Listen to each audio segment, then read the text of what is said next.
All right, all right, all right. The clock is ticking, the clock is ticking. Now we are about to start with our coaching circles. Now, 5 minutes on the dot. Five minutes on the dot.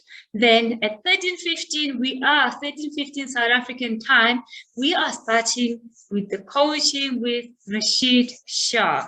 You wanna know who Rashid is? He'll be talking to us around the skills and trends, the niche, the skills and how to adapt to them. Rashid, are you ready for us, Rashid?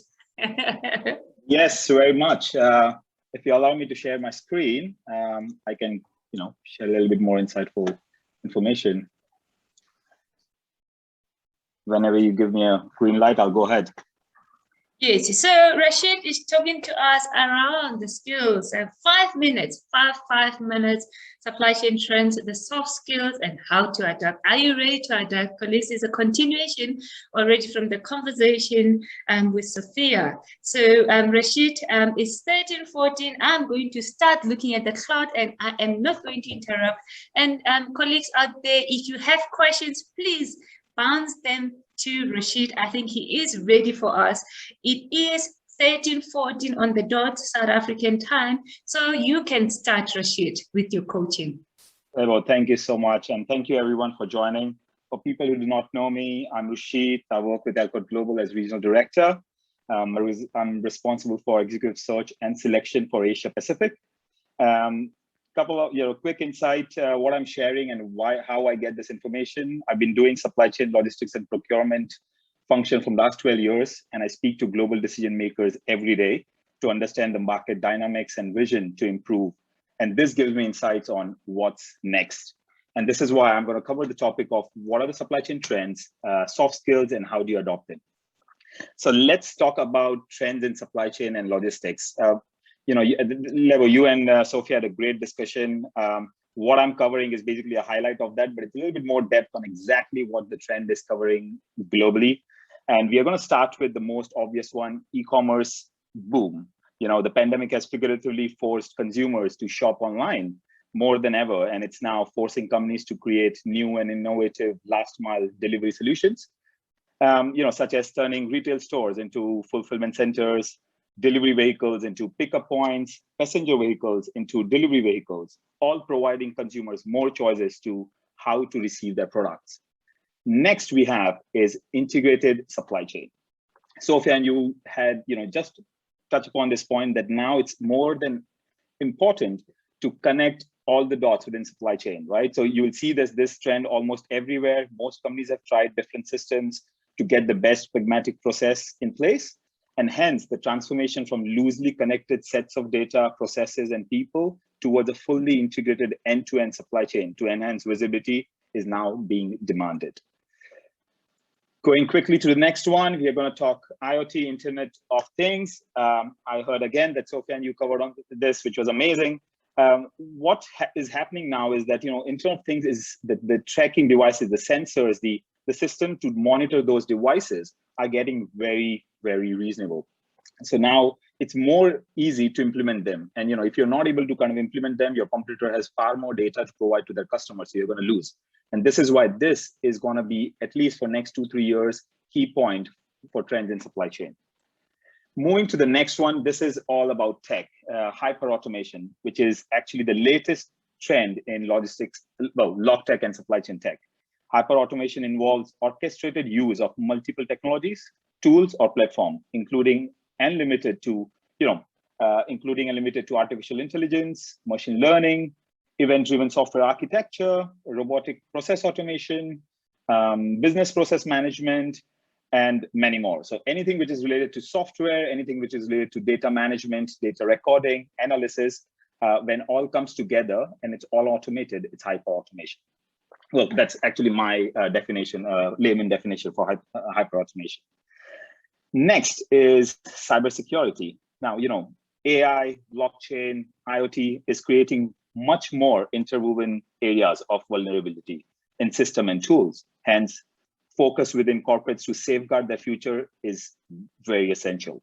And hence, cybersecurity is trend in supply chain. It will continue being for at least next few years.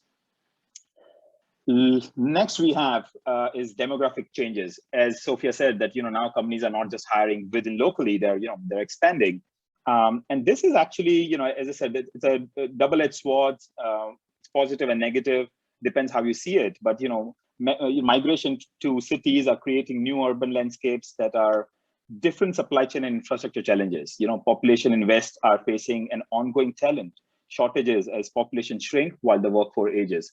And hence, there are now a new title, which is people or culture within or staffing augmentation within corporates who are looking at how to mass acquire those talents. How do you go and map those talent and bring on board?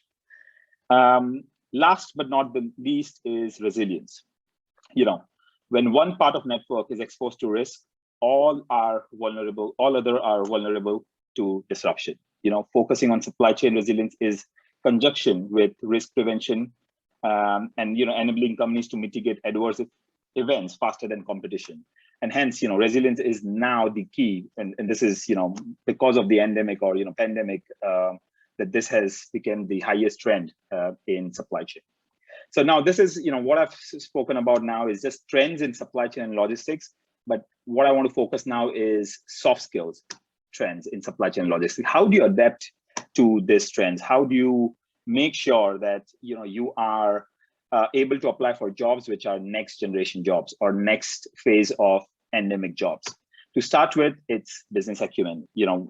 Companies are getting so pragmatic that every function has to look at how to save money, how to make money, and how to basically come with new solutions which can give birth to new commercial revenues. So businesses are getting pragmatic in a way where that the preference to look for people is that they have to have somebody who are far more customer focused, very customer centric. You cannot just be, oh, I'm amazing with how my operations are doing, the cost is high, but it provides the best solution. It does not work anymore. It has to be very customer centric. Preference on professionals who can prioritize business long-term goals or short-term goals are in rise as well. So that's first soft skill and trend. Next is adaptability. I think that's again, Sophia, and you kind of touched this topic as well. This is no brainer, right? With rise of ambiguous situation in endemic, this skill is highly in demand, especially in supply chain and logistics operation. Approaches, the preference over people who can approach obstacles with a persistent and positive attitude is a key element in today's world. Next, we have storytelling. Now, this is my favorite skill set, and I think everybody should adapt this. Selling has become an essential part of every function, and it's not just limited to commercial professionals. It's essential to learn to sell your ideas, your processes, your career expectation and concept.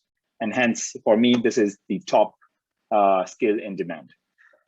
Next, we have systems thinking. This is again one more topic I think has come up again in today's event a lot. The expectation to understand how the work affects other functions and organization as a whole. Preference over someone who can consider risk and security practices when completing work, understands the relationship between different technologies within company. Hence, systems thinking is also one of the key soft skills required in current supply chain logistics functions. Last is data analytics and data management. Now, someone with understanding of different between predictive and prescriptive analytics. Now there are a lot of data scientists, so there has been a demand last year. So the trend was about, okay, how do person comes in and just look at analyzing the data they have collected. But now the data, this big data is going crazy. The amount of information they're capturing is 10 times more than last 2 months, right? So it's just growing at a very high pace. So the management of data is far more important. And of course, the analysis has always been important, so it's always going to stay. So this is the last trend, which you'll constantly see the demand in job market. Yeah, so this is the last soft skills in supply chain and logistics. Now, what I want to do, if I have a few more minutes, I want to cover one of the soft skills and how do you quickly adopt them, right? So let's talk about storytelling. I said, highly recommend to adapt this. So let's do a tiny activity, all our listeners. Imagine you're applying for your dream job and you have to talk about your experience in your recent role. How would you break down your responses? So let me share how I will do it. I would make my responses in 2 parts. One is I'll try to quantify my experience. Now, what does quantifying means? Anything which can bring a number. So what is the cost of your role? What is the revenue you support? What is the revenue you bring in? What is the savings you have brought to the company? How big is your team? How big is your region? How many SKUs you have managed? So anything which has a number which you can quantify, I would start putting them on numbers. That's first part of storytelling. The second part is problem solving. Any problem can be small or big, doesn't matter, as long as it affects your job. And if you can break down your problem solving into 4 parts, one is what was the problem? How was it impacting the business? How did you solve it? And most importantly, what was your role in that solution? Once you have responses for this 2 parts, once you combine it in any order and talk to your future or basically a hiring manager or interviewers, I can assure you they're going to be far more impressed, because now nobody talks about responsibilities.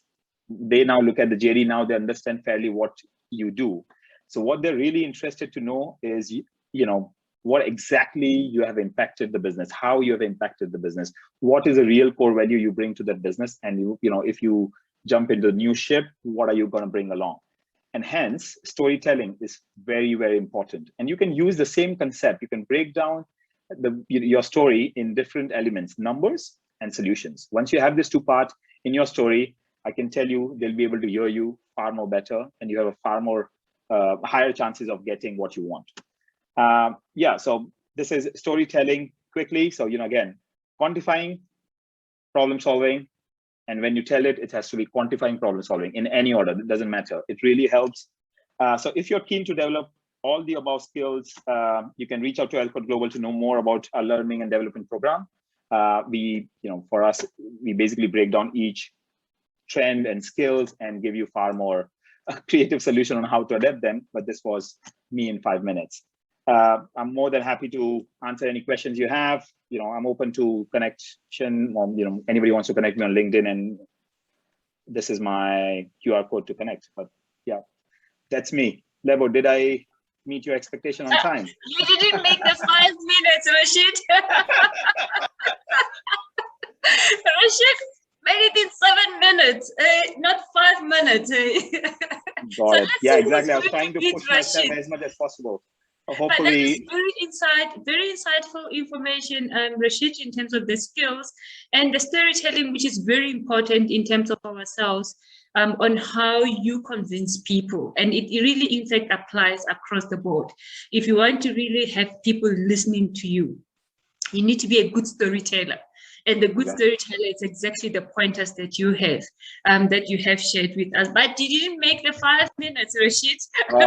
You should have a timer telling us, rush. I tried. In fact, Rashid, the one thing that I forgot to say was that if you start seeing my face coming up, you must know that you have a minute left.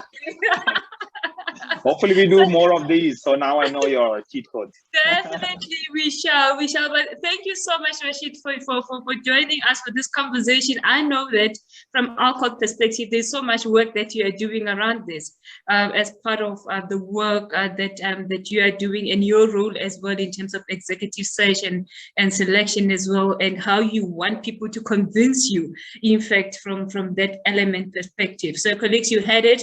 If you want more tips, you can always check on the Elcott Global website, because they share a lot of tips in most of this conversation. Thank you so much for sharing with us, Rashid, on this Thank you, Lebo, for having me. In terms of the trends, look at the soft skills as well that are shaping up, and how to tell a story out there, because storytelling is very important.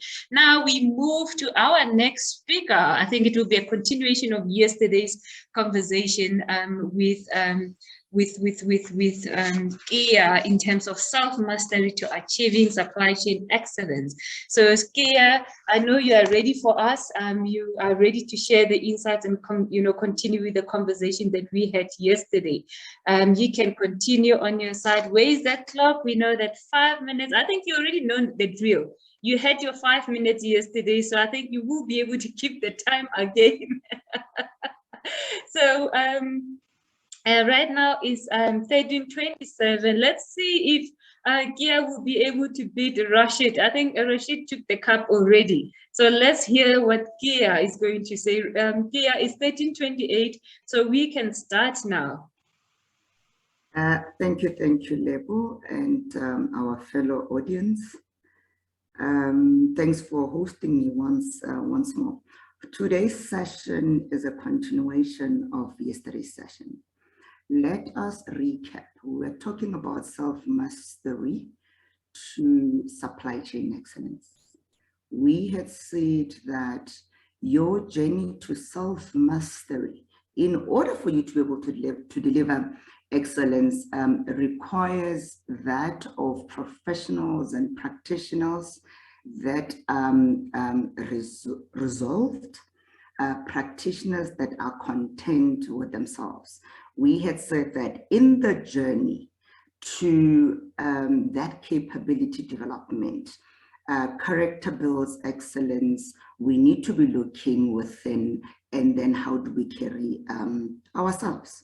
So for today's session, we focus on the other aspect, that being confidence.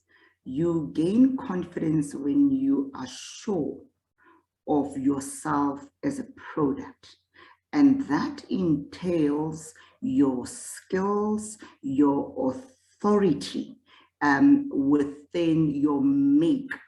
When we refer to skills level, too often times people think that qualifications are skills. I want to emphasize that your qualifications are not your skills. Your qualifications are just an indication that you can comprehend a degree of complexity, and therefore you are trainable. So one needs to continue, after acquiring their qualifications, to continue to self-build that capability, continue to read, research, know what are the trends within the space of the profession that you're dealing with. I'm a big believer actually in learning. I believe that what you actually self-learn and research yourself, you tend to know very well. But the moment you go and you write an exam, if it was for a qualification, once you've written an exam and then everything just disappears and you cannot even implement that. Well, that is just my personal belief. I'm requesting and applauding that. You have to have an inquisitive mind. The supply chain competencies requires a well-rounded up professional. And for you to be a well-rounded up professional, you need to be having mixed skills, blended skills. Let's go to the second aspect, which is authority. How you enter a space, how you occupy a room from your presence perspective. Do you take up space? You need to be felt as you enter. I am here, fill me. What you know can never be taken away from you, because of it also aspects of the authority when you actually be in the present moment. So that is confidence. Our second aspect is actually our fifth aspect. It's now review. What do we mean by review? We are saying do a check-in, a reflection on your steps. This meaning that you keep on checking, am I on track? Am I off track? Do I need to balance? Do I need to adjust? Remember, we are referring to those aspects around your character building, having to look within how you treat other individuals, and then coming to the aspect that I'm content and I'm confident about myself, but am I really sure? Am I treating people in the manner that they need to be treated? Am I conversing the way I need to be conversing? Are there any gaps?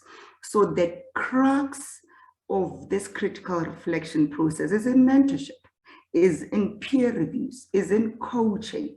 You should be having a mentor for every aspect of your critical life.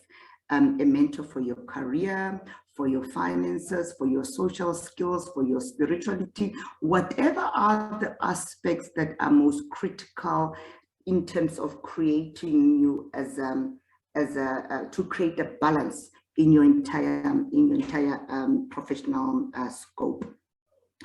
The process of reflection, it is the most painful process if done correctly. Because of you need to prepare your mindset for both negative and positive feedback. And I'm always promoting the negative feedback. So with the negative feedback, it is where you learn to adjust and change. Mentoring up and mentoring down. I think after yesterday's session, I had about 50 requests, can you believe it, of mentorship. I'm coming from a philosophy that says, for you to want to be mentored, you must already be mentoring 5 people. You can't expect to stretch yourself in the one hand to only be taken to be mentored. You must be able to mentor below or down so that you actually know how to coach yourself as a critical aspect. I see labels appearing on the screen now. The last aspect is inspire. Remember, you are as good as those that you that look up to you. To inspire, you must have followers. You must strive to make a mark, create a legacy, and literally be the benchmark. So let us now try to complete our entire journey. The journey to self-mastery starts with having to build character. You must be self-aware how you conduct yourself. You must build your confidence in terms of you be resolute, skills and your authority, review all the time, and be able to inspire. And what I mean by that inspire, being able to influence the servant's ship. You need to be able to serve and you need to be able to depose.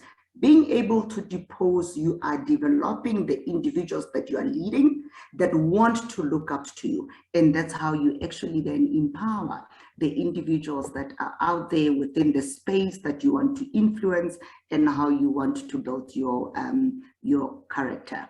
That is all from my side. This is Kiabe Tsumpane from the Kia Mpane Foundation. Here we care about capability development and leadership development in supply chain. Thank you, Lebo. Thank you, Kia. No 5 minutes. You went beyond 5 minutes today as well. Eh? But very good insights as well from both Rashid and also from Kia in terms of character building. It's very important. You spoke around that a lot. Looking within yourself, caring yourself, be sure, checking in and reflecting on your thoughts. And the most important about it is servant leadership in terms of us being torch bearers out there and really saying that how are we making a difference? Let's make sure that we are able to, pass that baton and part of this conversation and having all of these colleagues and some of these women and torch bearers is really around making sure that they can share their insights, they can mentor, they can coach as well, make a difference in everyone's lives. Yeah, thank you so much for sharing your insights. Your 7 minutes is over now. Eh? Thank you for that. Colleagues, you had it. We are done with Kia and Rashid. And then let's look at the clock. Then let's see who is following now.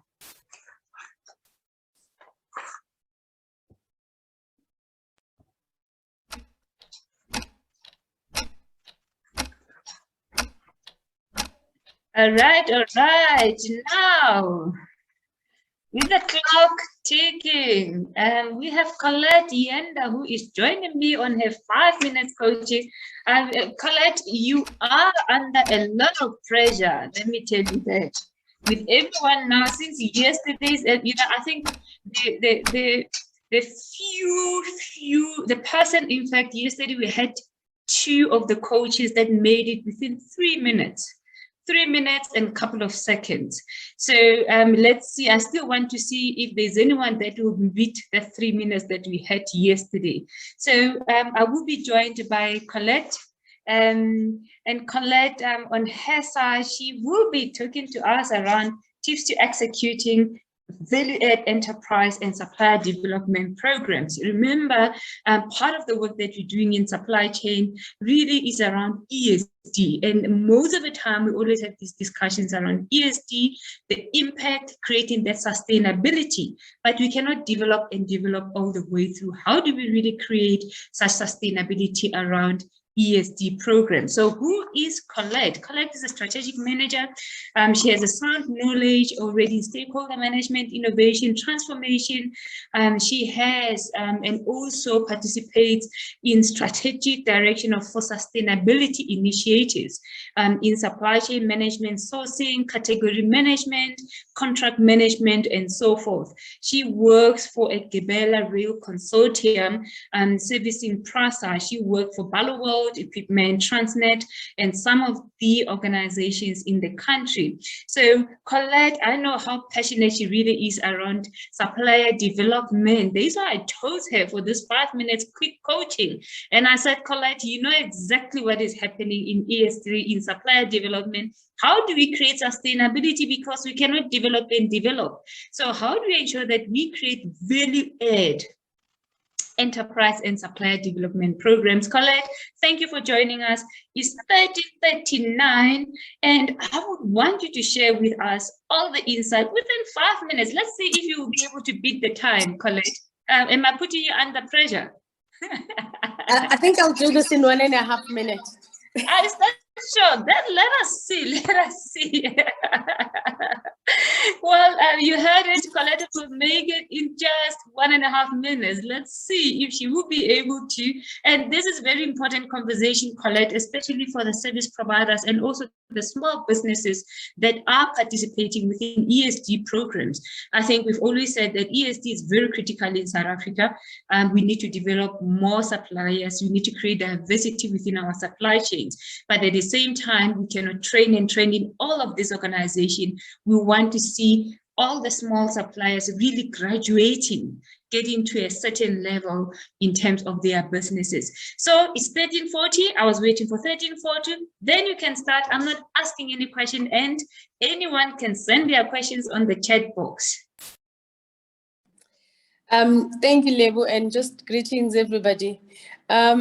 ESG, I think for me, has always been a passion of mine, and most of it, I think, if I look at history and how we've developed suppliers, I think it's been easy to identify and now what business and do the financial and maybe a little bit of non-financial support, and not necessarily focus on the qualification of the supplier. Because basically, what's important, and maybe I'm going to speak from the current environment that one is sitting in. So what we have done in terms of just creating sustainability with our suppliers is that once we've identified the supplier, we go through a full-on qualification process. And that qualification process does include some financial support, does include non-financial support, but most of it focuses on the technical side of it and the technical competence of the supplier. With that also includes what we call a resident. So what's important is that once you've placed a supplier development resident, the supplier development residents then would sit with the entrepreneur and understand what their processes look like, where the gaps are sitting at. And then with that, we then like to then identify the different skill set. If we need a technical expert to come and support in the technical side of things, then we set up timelines, we assist with the development, and then we measure that. We've had, because I think supply development should be as practical as possible.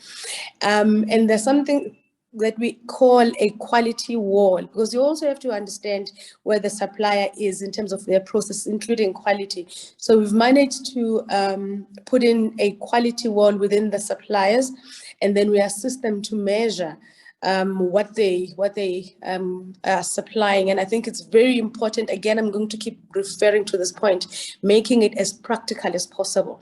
And then at some point, we do that for at least a period of 18 months. With the resident being there. And then post that, the resident would then go as and when required, but supply development does not move out of the process completely, at least for a period of about 2.5 years. And then with that, one then is able to say, because we are a company that right now is growing and developing.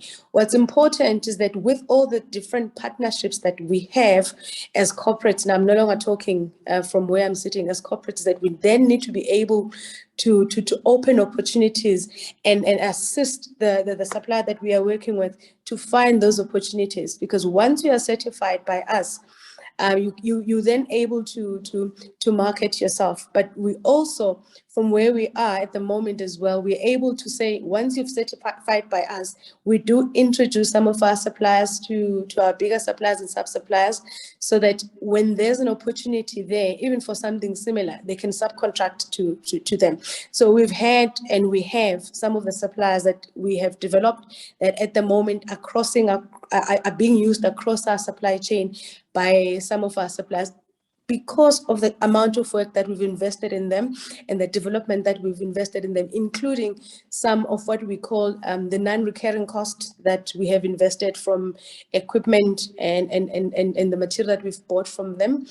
Currently, we even have a couple of suppliers that we're still free issuing material, but not for long. We are concluding that process because they needed certain machinery and they needed certain skills, and now they've gotten it. So we are ramping down the process, but it's important to plan it well and understand the start and the end, and make sure what are the milestones that you are tracking, and be able to track them well. Lebo, I don't want to exceed my 5 minutes. Oh, Colette, you did it. Colette is the first. We started at 1340, Colette, and now it's 1344. So that means that you made it. We have the first person today that made it on time. Colette, where are you now? You disappeared. Colette made it in 1340.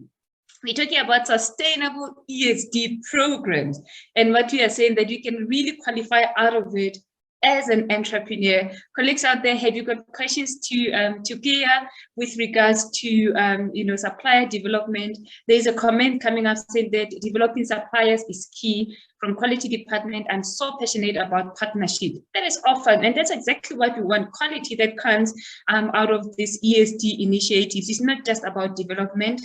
It also one of the of the ideas around growing beyond, and it's around graduating. And also it's very important that we see ourselves partnering for growth and for development, instead of really spending money each and every organization and reskilling. It's more money for organizations as well, and we want to see that growth coming up. So Colette now is complaining, who's that? Kia is complaining that Colette donated 1 minute to me. No, it was not donated, Kia. You made it in 7 minutes. You had it, Colette. Thank you, Colette. Thank you so much for joining us for this conversation. You had it, colleagues. ESD initiatives, very critical to the growth of our businesses and really creating competition, creating business in our respective areas. It can be done, and let's do it well in terms of South Africa, in terms of Africa, in terms of supply chain as a whole, to make sure that there's sustainability that comes with it. Very, very important. Thank you, Colette, for that. As we prepare for our next coach that is joining us now in the discussion.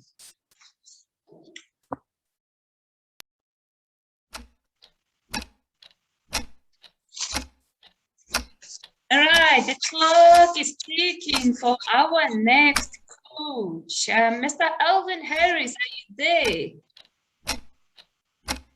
Oh yes, Alvin is there. Alvin is there. You saw Alvin yesterday. You see, Alvin, if I'm talking about the gurus in logistics, I'm speaking, around you, and I know your passion around the transport sector. Since yesterday, we had beautiful insight discussion around AFTA and what does it mean around logistics, what does it mean around supply chain, how we look at AFTA as an enabler as well in the industry for women and also for youth. And your heart, as it is for the next generation around youth empowerment in the transport sector, I think that's what we are looking at. It's part of your coaching today. And I will really want to hear, the drill, the 5 minutes. If you see my face, you know that 5 minutes is almost over. You are on 4 minutes. So Alvin, how can I be on 4 minutes? You can't take one of my minutes, man. Please, Chair. They're very precious. Oh yeah, there's this pressure that is really mounting out there. So you have 5 minutes, Elvin, in terms of youth empowerment in the transport sector. I hope there is youth out there and they know how to participate and what is it that they do not know about the industry. So that because we want to see more of the youth being involved in the industry. So it's 13:48. Alvin, if we can just kickstart your coaching session. Thanks. Thank you, Lebu. Thank you, everybody. Yeah, 5 minutes is not a long time. Very quickly, I think the first thing to remember is that youth empowerment is actually a formalized concept in the United Nations Convention on the Rights of the Child, in the document, in the convention document itself.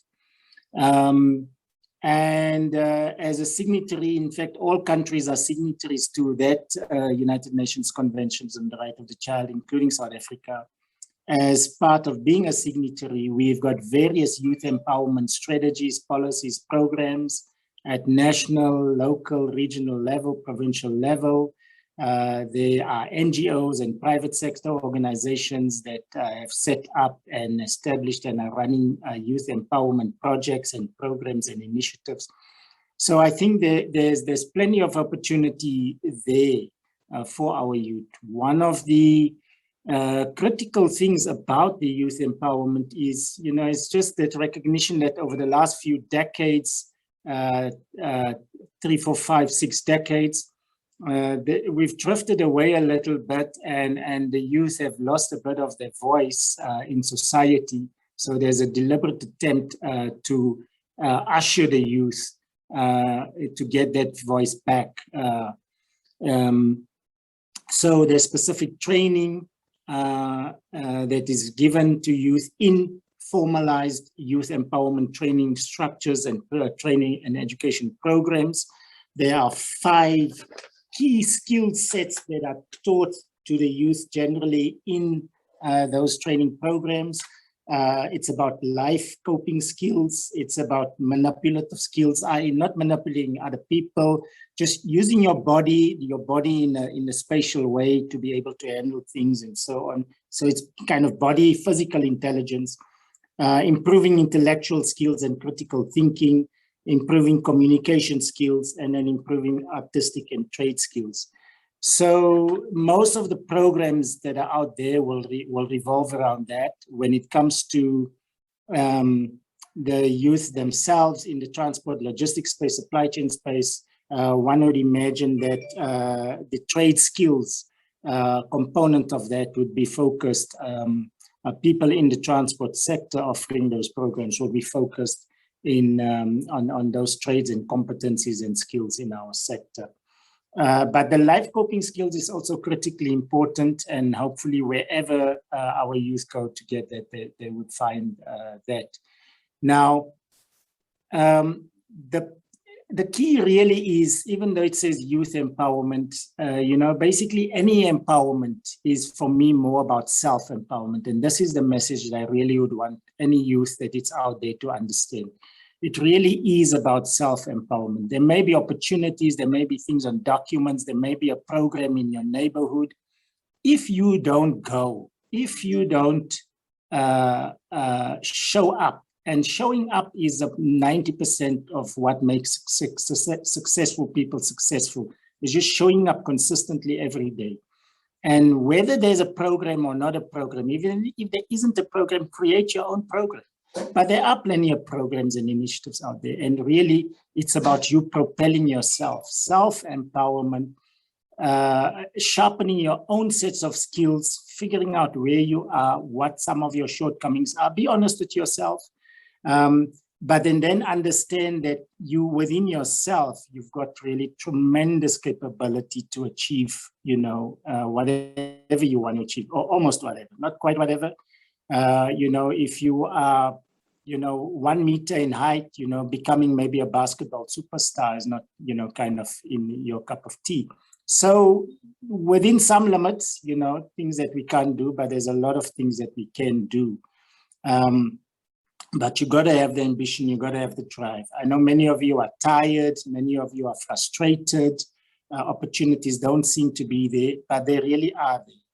And I also do want the youth to understand that government don't owe you anything. The world doesn't owe you anything.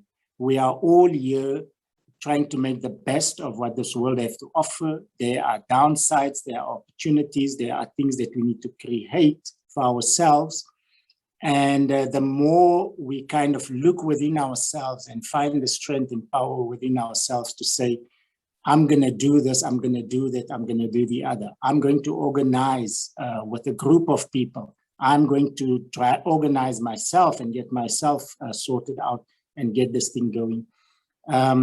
There's no shortage of opportunities, even in a recession, even in a pandemic. There's a lot of things. Millionaires and billionaires will be found in this environment. You guys can be one of those. You guys can be the new entrepreneurs of the transport sector in the next 10, 20 years, but you got to start now and you got to go for it. Thanks, Lebo. I hope I'm in my time. You did. Started at 13:48.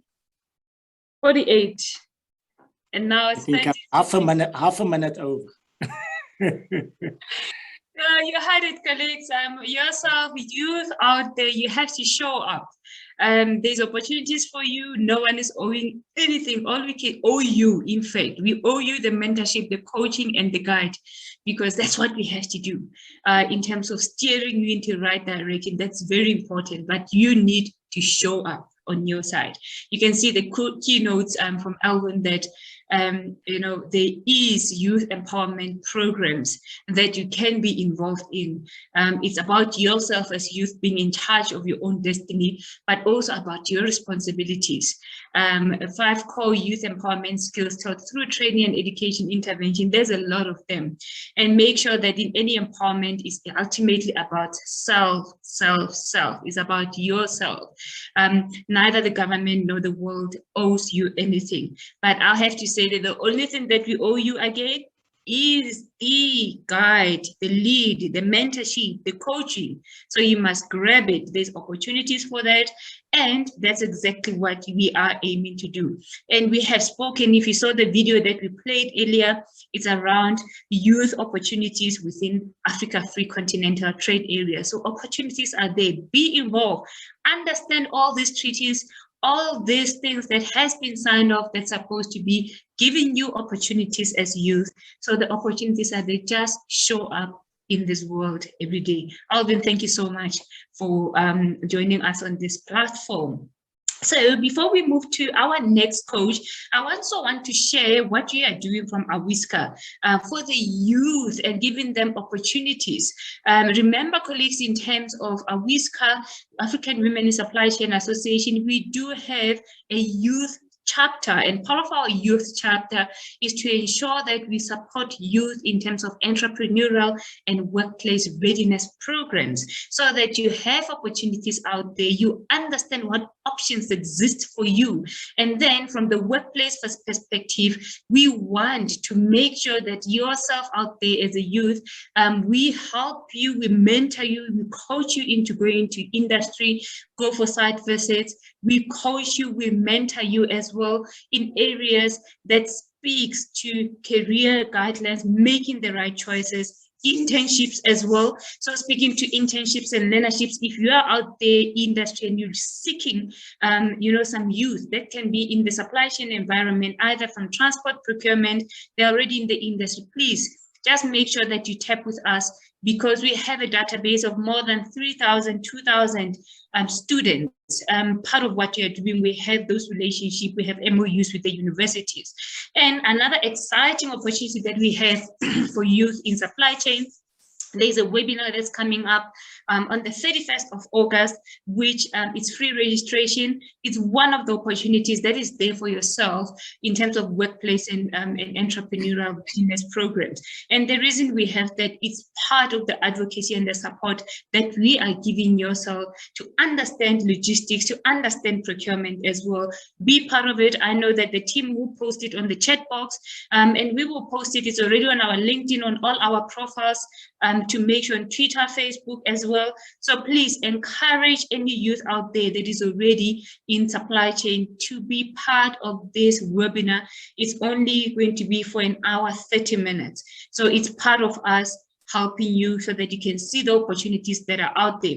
The other thing that we are doing, we will be starting also with a program for 100 students, 100 youth that are already there, some of them unemployed, and the honor students that are all 30 years that are completing their studies in supply chain management in terms of an entrepreneurial program. It's more of an ESG program that is sponsored by SyncPoint. So we want to take 100 students already and ensuring that we help them, we teach them around opportunities within the transport sector as well. And I'm hoping that most of you will benefit from it. If you need more information, you can always check on the chat box, and if you're looking for mentorship and coaching as a youth, be part of that program. So as we move to our last coach for the day, Alia.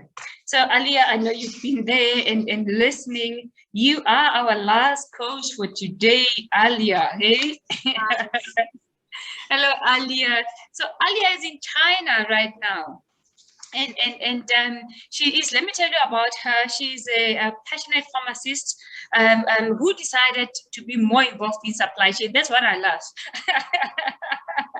So has extensive experience in the pharmaceutical industry, purchase of raw materials, already chemical reagents, packaging and disposable procurement. So she has also helped in establishing few pharmaceutical plants by purchasing suitable pharmaceutical machinery line and clean rooms. So she's into end-to-end supply chain and management, and has in-depth knowledge of the Chinese business environment, very multilingual, being fluent in English, Arabic, and Chinese. Can you speak Mandarin now? 你好。So you see now, I was just testing if she understands Sheshe, what Sheshe really means, eh? Thank you. Exactly. So the Alia will be talking to the importance of where is that poster? We're talking about procurement in China. You know, Alia, I love this discussion, and in fact, very important, because we're looking at supplier diversification up to so far, but also, and initially we were talking about procurement in China, where I was saying that, I think you've heard in the conversation, and we were saying that our reliance already has been on China for most of the countries, on a lot of commodities and so forth. But there's also the importance of diversification as well in procurement. So I know you're going to share with us in terms of the insight. It's 1400 already inside Africa. So I think your 5 minutes will be starting now. Okay. So hi everyone. I'll be talking about supply diversification, but I'll also talk about procurement in China. I'm not sure if the time will serve, but I'll try my best. So the first point I would like to talk about today is procurement during the pandemic. As you know, because of the pandemic, a lot of disruptions has happened in every industry, including the supply, including our field, which is the supply chain management, logistics, and procurement, which is a part of that field. So what happened is during the pandemic, we found out how vulnerable our system is, and we need to actually evolve. So we were in a crisis mode, basically, and now we're kind of in a recovery mode because we have some experience. We changed, we used a lot of, we did a lot of modifications to adapt with the situation. It's very important that supply chain and procurement functions exhibit flexibility and agility in order to adapt to these circumstances. we need to find a suitable approach to position the supply chain procurement functions as more resilient in the face of short-term threats and disruptions, and transit into a new operating model. My second point is about the importance of supplier diversification. So during the pandemic, well, basically most companies only have a single source for certain materials. It keeps things simple, yes, it has its own pros and cons, but for example, during the pandemic, it had a lot of cons because what if you don't have that product anymore? That supplier is going through maybe not a fault of their own, maybe it's just a crisis, for example, like what happened with the pandemic. In this situation, you don't have access to that product anymore or that material. So if you don't have a supply diversification, then that's a big issue. So the other cons as well for having a single source is finding competitive market price. So if you're only dependent on that single source, you don't know all the other options available, and that source doesn't need to have to be more competitive, which will affect the prices that you're going to get. So a lot of things like that. So using a number of suppliers for the same material rather than one has potential advantage as the risk is spread. For instance, sometimes a usually solid supplier might no longer be dependable, like in the case of the pandemic. Or some factories has been also shut down. The ones we deal with has been shut down because of some environmental issues. So the reasons might vary, but the result is the same. So that also leads to the importance of having a supplier diversification in your organization or in your supply chain. My third point is about the supply diversity goals. So how to identify and contract these diverse suppliers. So when seeking a supplier, there are many factors that will affect our decision, such as the value for money, the quality, reliability, service, and etc. I would like to mention an example in the pharmaceutical industry. That's where I'm working on. I'm the procurement manager at GLS. So, for example, in the pharmaceutical industry, we have 3 main countries that provide our raw materials. You have China, the main country, and then you have also India and America. Some other countries are also of significant importance, like Germany and some others. So you also, when you do the supplier diversification, you also need to see the geographical aspect as well. For example, now there's something called the second wave, which basically means that there are new markets to provide those raw materials, the same raw materials or the excipients, which is a part of the chemicals that we use. So those, for example, are like Latin America. So when you have different positions, geographical positions, you have in China, for example, you have in Latin America, Europe, and these places, you will have less risk. Of course, you will have more administrative efforts. Yes, these are one of the cons, but the pros are much, much greater. I'm afraid because I still have 30 seconds to go. I'm trying to make the 5 minutes. So I'm just gonna run a little bit on this one. So basically, there are 6 steps. I'm gonna go to the next step, which is supplier development. Supplier development is the process of working with certain suppliers on a one-to-one basis to improve their performance. So there are about a few steps, 6 steps to supplier quality development. First, you have to select the supplier. You have to approve the supplier. You will have the approved suppliers list. And then you need to audit them, measure supplier performance, development, and management. These are all the steps. And the most important thing is, which is one of the pros of having a single sourcing, which is you will have that close relationship with the supplier. So if you can maintain a similar close relationship with a supplier while having supplier diversity, then it could also be, it could be a pro for supplier diversity as well.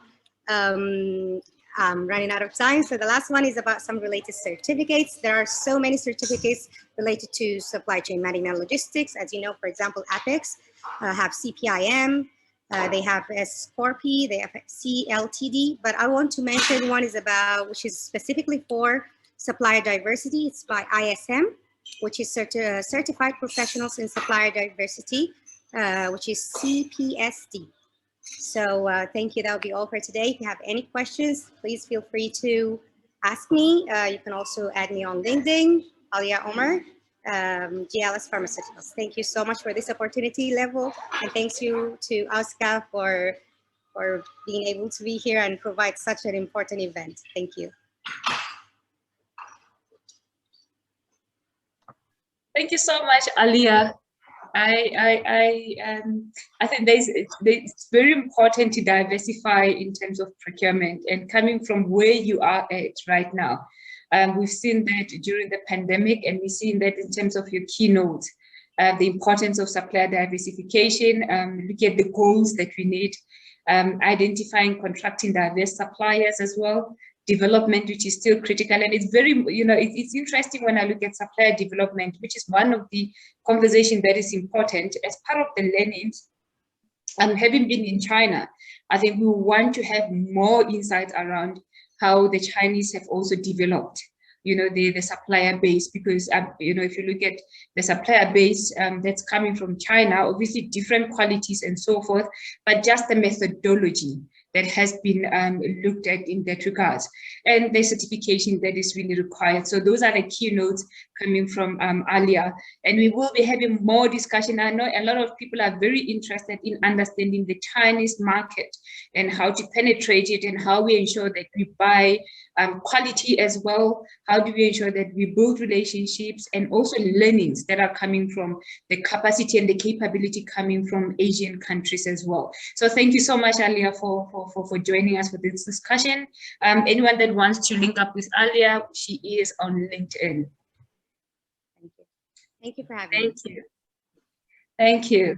So Alia is our last coach for today. As we're wrapping up, can you believe that the 2 days it's all done, cast, concrete? We are done with our session for our supply chain summit, colleagues. Can you believe it?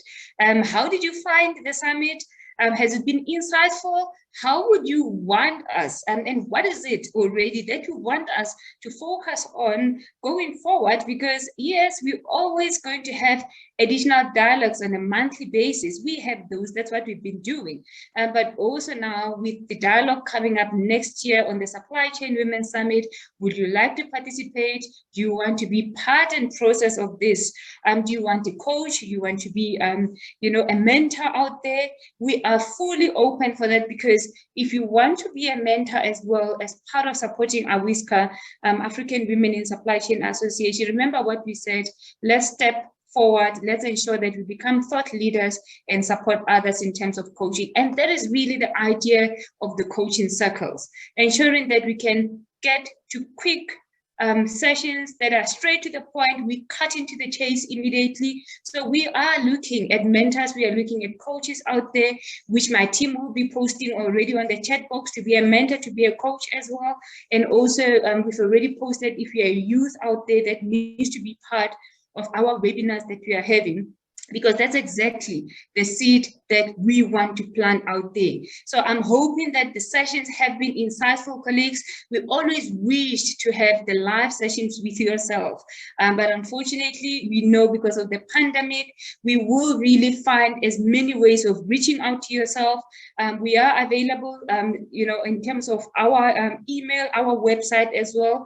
The team will also share what we are doing. So let me tell you, in terms of wrapping up what we have learned since yesterday, a couple of things that has been eminent is that we have been looking at end-to-end supply chain, and we understand in terms of end-to-end supply chain, we want to reach a certain level of excellence in supply chain. We understand the dynamics, but we also understand that there is a lot of work that needs to happen, and we want to support, we want to help, we want to coach, and not having dialogues that are once off, and which is exactly what we've been doing on a month-to-month. And we want to stream across from you as youth in supply chain, as a woman in supply chain, as a professional, meaning also males and entrepreneurs that are already in the sector. Be part and parcel of our sessions, please, because we will be sharing more and more insights around it.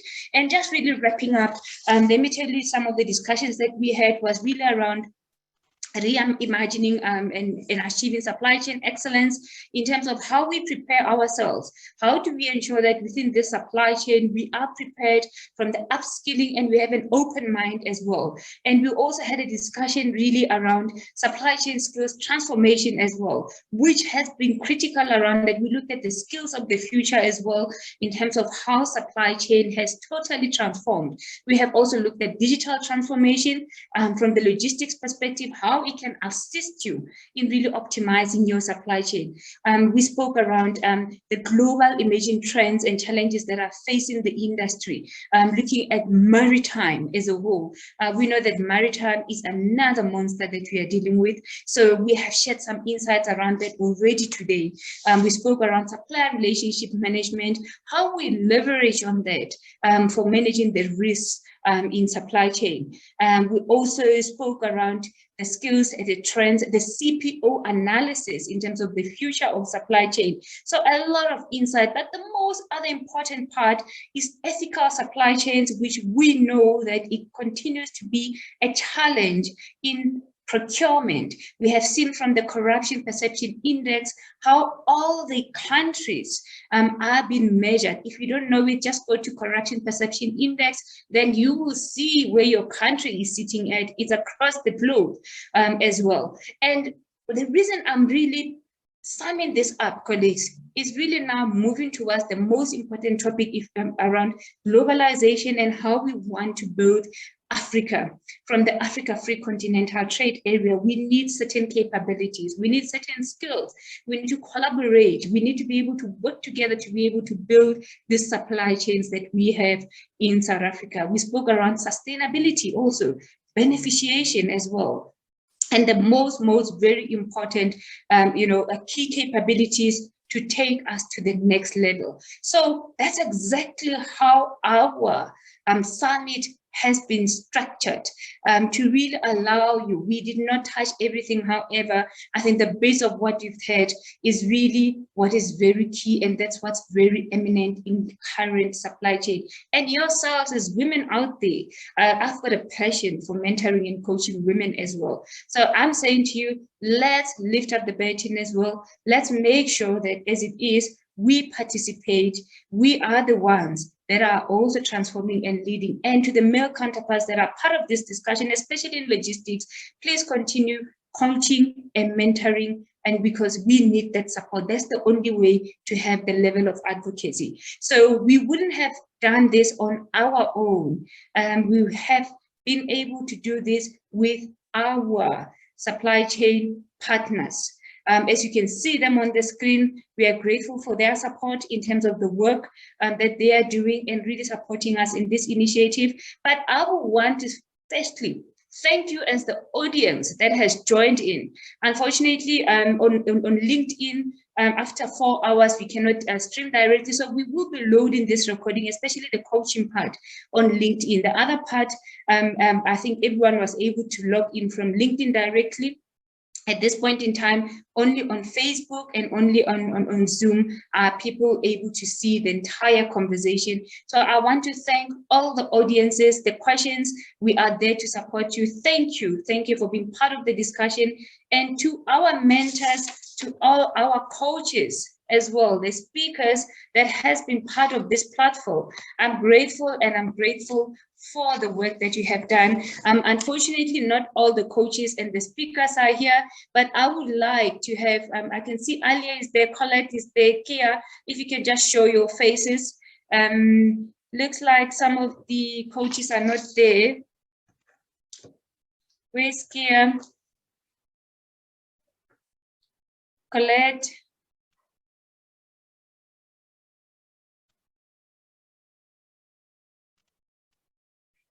Well, it looks like some of the coaches are gone and the speakers. Colleagues, thank you so much for joining us for this discussion. You have been patient with us. It's 14:16. I think we were supposed to finish off at what time? Is it 1400? But we are not that bad. No, in fact, it's 14:30. We made it on time. You see, even if some people took more than 7 minutes, We made it on time. So we made it on time. Thank you. You have been a great audience. Thank you to the speakers. Thank you to yourself as coaches and really having the passion to change the industry here earlier and the other coaches and the speakers that we had earlier. I am looking forward to seeing you in the next year. I'm looking forward to seeing all of you on our monthly dialogues. The dialogues continues. Always know that. We continue with the dialogues. It is not just about the once-off conversation that we are having now. And we celebrate you, all the women in supply chain, and we celebrate all the women in the country and globally as well. Wishing you a very good evening from your side. Then I shall bow down and say thank you. We are done with the session. Thank you for having us. Thank you for having us, Lebo.